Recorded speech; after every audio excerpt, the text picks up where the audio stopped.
Panduan singkat umrah. Pertama, jika seseorang akan melaksanakan umrah, dianjurkan untuk mempersiapkan diri sebelum berihram dengan mandi, sebagaimana seorang yang mandi junub. Memakai wangi-wangian yang terbaik jika ada, dan memakai pakaian ihram. Kedua, pakaian ihram bagi laki-laki berupa 2 lembar kain ihram yang berfungsi sebagai sarung dan penutup pundak. Adapun bagi wanita, ia memakai pakaian yang telah disyariatkan yang menutupi seluruh tubuhnya. Namun tidak dibenarkan memakai cadar atau niqab, yaitu penutup wajah, dan tidak dibolehkan memakai sarung tangan. Ketiga, berihram dari miqat dengan mengucapkan labbaika umrah, yang artinya, aku memenuhi panggilanmu untuk menunaikan ibadah umrah. Keempat, jika khawatir tidak dapat menyelesaikan umrah karena sakit atau adanya penghalang lain, maka dibolehkan mengucapkan persyaratan setelah mengucapkan kalimat di atas dengan mengatakan Allahumma mahilli haitsu habastani, yang artinya, ya Allah, tempat tahallulku di mana saja engkau menahanku. Dengan mengucapkan persyaratan ini, baik dalam umrah maupun ketika haji, jika seseorang terhalang untuk menyempurnakan manasiknya, maka dia diperbolehkan bertahallul dan tidak wajib membayar dam, yaitu menyembelih seekor kambing. Kelima, tidak ada alat khusus untuk berihram, namun jika bertepatan dengan waktu salat wajib, maka salatlah lalu berihram setelah salat. Keenam, setelah mengucapkan talbiyah umrah, yaitu pada poin ketiga, dilanjutkan dengan membaca dan memperbanyak talbiyah berikut ini, sambil mengeraskan suara bagi laki-laki dan lirih bagi perempuan hingga tiba di Makkah.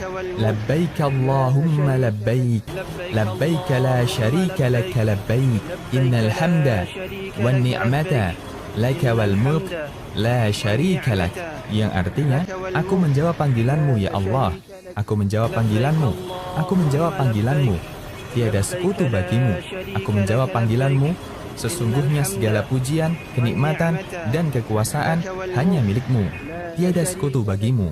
Ketujuh, jika memungkinkan, seseorang dianjurkan untuk mandi sebelum masuk kota Mekah. Kedelapan, masuk Masjidil Haram dengan mendahulukan kaki kanan sambil membaca doa masuk masjid. Allahumma ftahli abwaba rahmatik, yang artinya, ya Allah, bukakanlah untukku pintu-pintu rahmatmu. Kesembilan, menuju ke Hajar Aswad, lalu menghadapnya sambil membaca Allahu Akbar atau Bismillah, Allahu Akbar, lalu mengusapnya dengan tangan dan menciumnya. Jika tidak memungkinkan untuk menciumnya, maka cukup dengan mengusapnya, lalu mencium tangan yang mengusap Hajar Aswad.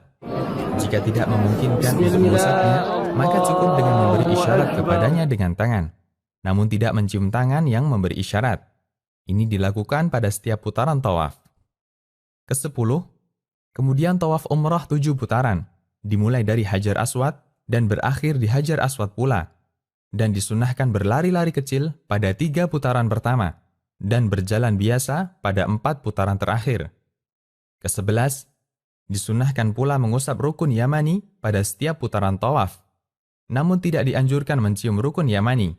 Dan apabila tidak memungkinkan untuk mengusapnya, maka tidak perlu memberi isyarat dengan tangan. Kedua-belas, ketika berada di antara rukun Yamani dan Hajar Aswad, disunahkan membaca Rabbana atina fid dunya hasanah wa fil akhirati hasanah wa qina adzabannar, yang artinya, ya Rabb kami, karuniakanlah pada kami kebaikan di dunia dan kebaikan di akhirat, serta selamatkanlah kami dari siksa neraka. Ke-13, tidak ada zikir atau bacaan tertentu pada waktu tawaf, selain yang disebutkan pada nomor 12. Dan seseorang yang tawaf boleh membaca Al-Quran atau doa dan zikir yang ia suka. Ke-14, setelah tawaf, menutup kedua pundaknya, lalu menuju ke makam Ibrahim sambil membaca وَاتَّخِذُوا مِن مَقَامِ إِبْرَاهِيمَ مُصَلَّى, yang artinya, dan jadikanlah sebagian makam Ibrahim tempat salat. Ke-15, salat sunnah tawaf 2 rakaat di belakang makam Ibrahim. Pada rakaat pertama, setelah membaca surat Al-Fatihah, membaca surat Al-Kafirun. Dan pada rakaat kedua, setelah membaca Al-Fatihah, membaca surat Al-Ikhlas. Ke-16, setelah salat, disunahkan minum air zam-zam dan menyirami kepala dengannya. Ke-17, kembali ke Hajar Aswad, bertakbir, lalu mengusap dan menciumnya jika hal itu memungkinkan, atau mengusapnya atau memberi isyarat kepadanya. Ke-18.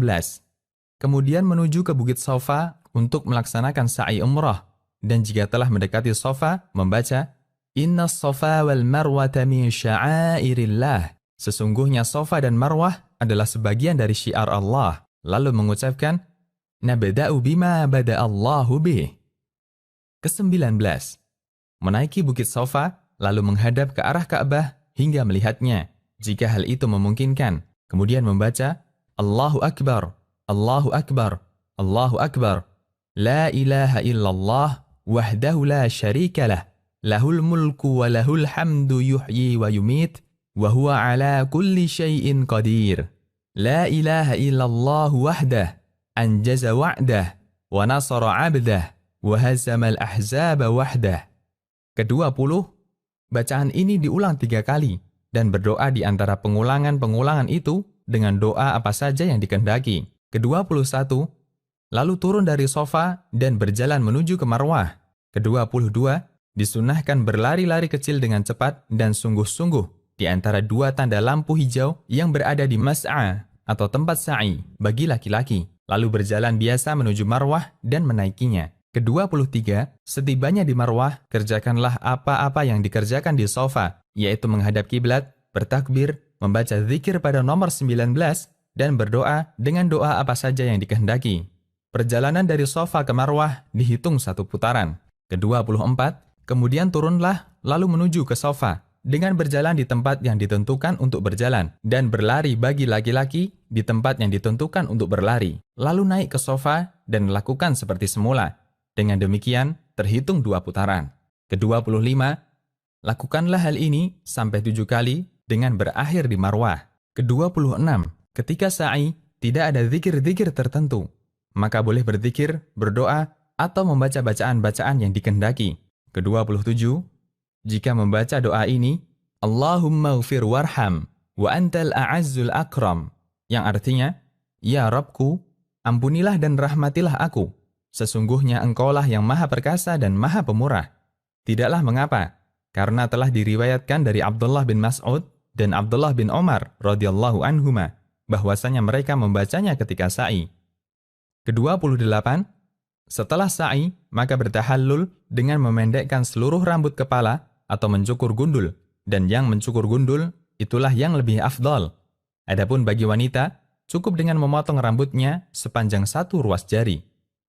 Ke-29, setelah memotong atau mencukur rambut, maka berakhirlah ibadah umrah, dan Anda telah dibolehkan untuk mengerjakan hal-hal yang tadinya dilarang ketika dalam keadaan ihram.